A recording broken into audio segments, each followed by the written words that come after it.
Hello and welcome to happy cinema. ఈరోజు 'కీర్తి సురేష్' మరియు 'సుహాస్' నటించిన 'ఉప్పు కప్పు రంబు' మూవీ యొక్క రివ్యూ అయితే చూద్దాం. దానికంటే ముందు నా ఛానెల్‌లో 'షో టైమ్' ఒక రివ్యూ అయితే ఉంది.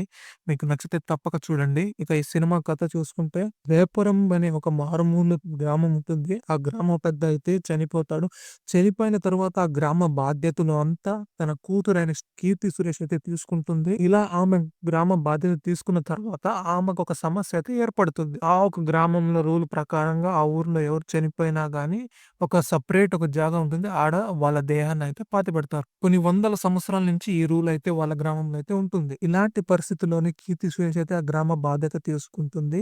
ఇప్పుడు ఆ ఒక శ్మశానంలో కేవలం 4 జాగా అయితే ఉంటుంది. ఓ దేహాన్ని పాతిపెట్టడానికి. ఆ ఒక గ్రామ పెద్ద పోస్ట్ కోసం అయితే ఇంకొక ఇద్దరైతే దానికి పోటీ పడతా ఉంటారు. ఈ యొక్క 4 జగల్ని ఆ ఒక గ్రామ పెద్ద పోస్ట్‌ని పాయింట్ పెట్టుకొని వాళ్ళిద్దరైతే కొట్లాడుకుంటూ ఈ అమ్మాయినైతే దింపాలనే ఆలోచనలో అయితే వీళ్ళుంటారు. ఇలాంటి పరిస్థితుల్లోని సుహాస్ తల్లి కూడా తననైతే అక్కడే పాతిపెట్టాలని ఒక కోరికైతే కోరుకుంటుంది. ఇప్పుడు 'కీర్తి సురేష్' అయితే ఈ యొక్క పరిష్కారాన్ని ఎలా చేసింది? ఈ 4 జగనైతే ఎలాగా 2 వర్గాలకైతే విడిగా చేసింది? సుహాస్ తల్లిని అక్కడ పాతిపెట్టిందా లేదా? ఎలాంటి నిర్ణయం తీసుకొని ఆ గ్రామాన్ని సుభిక్షంగా పాలించిందనేదే మిగతా కథ. ఈ సినిమా వచ్చేసేసి డైరెక్ట్ ఓటీటీ రిలీజ్ మూవీ ఇది. థియేటర్‌లో రిలీజ్ కాకుండా డైరెక్ట్ ఓటీటీలోనే రిలీజ్ అయింది. ఈ సినిమాలో పాజిటివ్ చూసుకుంటే ఈ సినిమా ఓపెనింగ్‌లోనే రాణా దగ్గుపాటి వాయిస్ ఓవర్‌లో ఆ గ్రామ పరిస్థితులు, అక్కడుండే ఆచారాలు, అక్కడుండే రూల్స్, అక్కడుండే జనాలు ఎలాంటి వాళ్ళనే డీటెయిల్‌కి చెప్పుకుంటూ వస్తారు.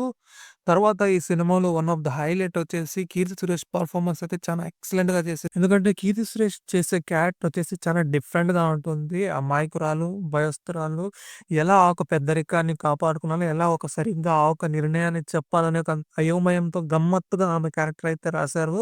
చాలా సూపర్‌గా చేస్తుంటుంది తన క్యారెక్టర్‌లో అయితే ఆమె. 'కీర్తి సురేష్' ఫ్రెండ్‌గా, కాటి కాపరిగా అయితే సుహాస్ అయితే పనిచేస్తాడు. వీళ్ళిద్దరి మధ్య కెమిస్ట్రీను, వీళ్ళిద్దరి మధ్య ఫ్రెండ్‌షిప్ కూడా బాగానే ఉంటుంది. సుహాస్ కూడా తన క్యారెక్టర్ మేరకు తాను బాగానే చేశాడు. ఈ సినిమాలో అయితే బాబు మోహన్, చిత్రు, సుహాస్ వీళ్ళు ముగ్గురు కామెడీ ట్రాక్ అయితే అద్దరిపోతుంది. వీళ్ళ ముగ్గురు వాళ్ళ వాళ్ళ రోల్స్‌లో జరిగే కామెడీ ట్రాక్స్ గాని, ఆ డైలాగ్స్ గాని ఫస్ట్ హాఫ్‌లో హిలేరియస్‌గా వర్క్ అవుతుంది. కాస్త పేసింగ్ స్లో ఉన్నా గాని వీళ్ళ కామెడీ ట్రాక్స్‌తో మనకైతే బోర్ కొట్టించకుండా పోతా ఉంటుంది. ఫస్ట్ హాఫ్ అయితే చాలా ఎక్సలెంట్‌గా రాసుకున్నారు వీళ్ళ ముగ్గురు క్యారెక్టర్స్. వీళ్ళిద్దరు ఊరి పెద్దగా వీళ్ళిద్దరు చైర్ కోసం కొట్లాడుకునే సీన్స్ అయితే భలే రాసుకున్నారు. కామెడీతో పాటు ఈ సినిమాలో ఒక మంచి మెసేజ్ కూడా ఉంది. మనిషి గర్వమే వాడిని అని చేస్తున్న ఒక పాయింట్ కూడా బ్యూటిఫుల్ గానే ఉంటుంది ఈ సినిమాలో.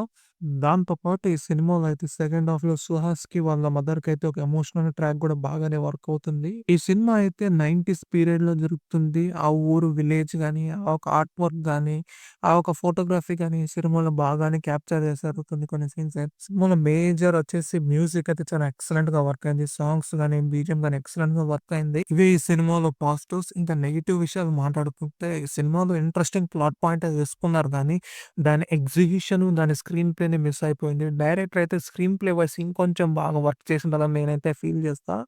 ఎందుకంటే ఫస్ట్ హాఫ్ అంతా ఆ ఒక్క పాయింట్‌ని అయితే సరిగ్గానే చెప్పలేకపోయాడు. ఎందుకంటే కామెడీ ట్రాక్స్ కేయాస్‌తో ఉంది గానీ, పేసింగ్ కాస్త స్లోగానే వస్తా ఉంటుంది. స్లోగానే రన్ అవుతా ఉంటుంది. సెకండ్ హాఫ్‌లోనే మనం సీరియస్‌నెస్సే ఫీల్ అవుతాము. అక్కడి నుంచే మనకు ఆ సీరియస్‌నెస్ అనేది రీచ్ అవుతుంది. కాబట్టి ఫస్ట్ హాఫ్ ఇంకొంచెం బాగా వర్క్ చేసిండాలని నేనైతే ఫీల్ అవుతా. దాంతో పాటు 'కీర్తి సురేష్' అయితే దాన్ని డిఫరెంట్‌గానే ట్రై చేసింది కానీ, ఆ ఒక క్యారెక్టర్ వచ్చేసి ఓవర్ యాక్ట్ అయితుందని నేనైతే ఫీల్ అవుతా. ఎంతైనా 'కీర్తి సురేష్' తన రెగ్యులర్ క్యారెక్టర్ నుంచి డిఫరెంట్‌గా ట్రై చేసినా కానీ, కొంచెం ఓవర్‌గా కనబడిందని నేనైతే ఫీల్ అవుతున్నా. మీరొక మంచి కామెడీ డ్రామాని చూడాలనుకుంటే ఖచ్చితంగా ఈ సినిమానైతే మిస్ అవ్వద్దండి. కామెడీతో పాటు ఒక మంచి మెసేజ్ కూడా ఉంది ఈ సినిమాని మీ ఫ్యామిలీతో పాటు చూడొచ్చు. ఎటువంటి అడల్ట్ కంటెంట్ అయితే లేదు. ఖచ్చితంగా ఒకసారైతే ఈ సినిమానైతే ఖచ్చితంగా ట్రై చేయొచ్చు. ఒకవేళ మా కంటెంట్ మీకు నచ్చితే ఈ వీడియోనైతే లైక్ చేయండి. నా ఛానెల్ సబ్స్క్రైబ్ చేసుకొని ఈ వీడియోనైతే షేర్ చేయండి.